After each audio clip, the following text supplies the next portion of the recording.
I recently did a video on the pre-Columbian diet and how it promotes health, and it is true. I wasn't always somebody that ate a completely plant-based diet, a vegan diet.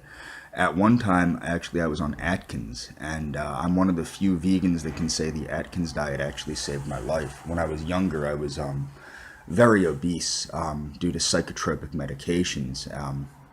And actually my psychiatrist is the one that put me on what he called the ketogenic diet, which at the time was a diet that was popular to treat what do you call it, schizophrenia and seizures.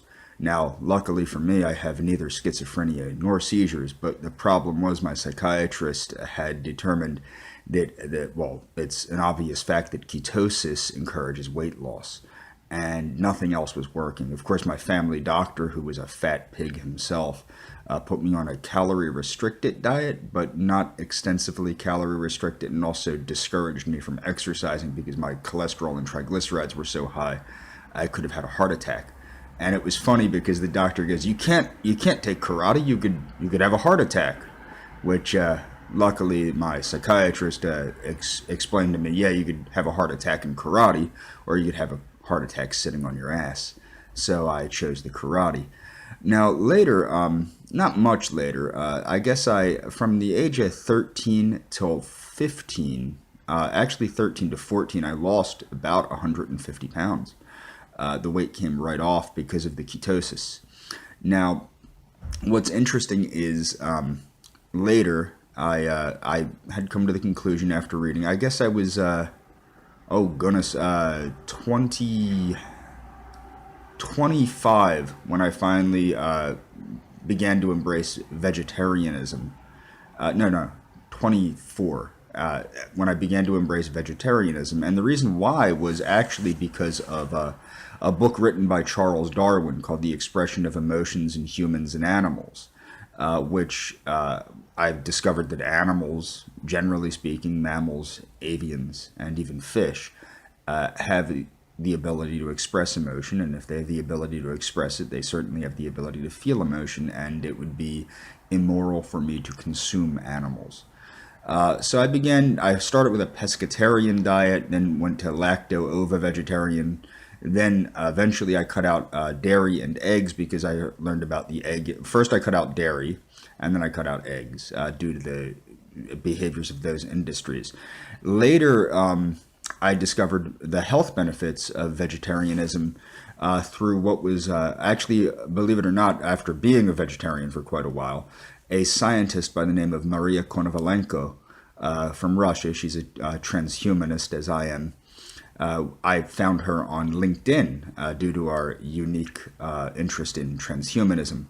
And she had posted a bunch of crap on the mTOR pathway, which is the pathway that encourages growth and then later aging, and how this is stimulated by specific amino acids primarily present in meats, like methionine, which I probably pronounced wrong, and leucine and isoleucine. Now, what that did is that encouraged me to look further into this, which led me to the Seventh-day Adventist diet. Now, the Seventh-day Adventists from Loma Linda, California, are some of the longest-lived people in the world, and this is not only due to the veganism, although the vegans do live the longest, but also the unique lifestyle of the Adventists. They live a very religious lifestyle, which encourages vigorous exercise daily, and also they resting on the Sabbath, of course, and actually having a strong communal living situation, which does seem to encourage them to live very long compared to the average population. The neat thing about the Adventists is it works for regardless of the race, whether they're Asian or black or Native American or Hispanic. Then obviously I started looking further and further in. There's the thing called the Hispanic paradox, which I mentioned on my video on the pre-Columbian diet. And of course, that has to do with the high plant-based diet. The Mediterranean diet, which always gets the olive oil, is what gets the credit with that. But what you never usually hear is the high amounts of phytonutrients coming from the herbs, spices, garlic, and other stuff like that. Now, why am I making this video? Well, the reason why is because there are too many people that have been confused regarding what the optimal diet is. And now, of course, the Adventism led me to Dr. John McDougall, who also, I found out about him through Maria Konovalenko on a Facebook post of hers. But what's his face? Dr. McDougall encouraged a starch-based diet. Now, many of of course, every civilized people has worked around a starch-based diet. Now, the paleo diet is an open fraud, but one of the things that's interesting about the paleo diet that makes it interesting is the Paleolithic era was not exactly a very good era for humans. We were not doing very good during the Paleolithic era, and we survived by the skin of our teeth. However, in the Neolithic era and the Agrarian era, we began to eat more starch-based foods. Now, what I would say one should focus on with starch, and I believe Dr. McDougall covers this in his later book, though I never read any of Dr. McDougall's books.